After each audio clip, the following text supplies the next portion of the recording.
Kapolri Jenderal Listio Sigit Prabowo dan Menteri Pertanian, Mentan, Amran Sulaiman mengikuti panen raya jagung di Desa Boli, Kabupaten Bone, Jumat 16 Mei. Kegiatan ini sebagai bentuk mendukung program ketahanan pangan di Indonesia. Kegiatan panen raya juga dihadiri oleh kelompok tani, Forkopimda dan seluruh stakeholder terkait lainnya. Sigit menegaskan bahwa panen raya ini untuk mewujudkan kemandirian serta ketahanan pangan Indonesia yang merupakan wujud komitmen dari mendukung dan mengawal program Astacita yang dicanangkan oleh Presiden Prabowo Subianto. Alhamdulillah hari ini kami bersama-sama dengan Pak Mentan bisa melaksanakan kegiatan panen jagung.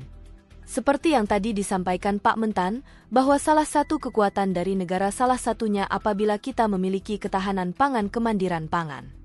Dan tentunya ini menjadi salah satu program di Astacita yang harus betul-betul kita dukung dan kita kawal, kata Sigit dalam keterangan tertulis.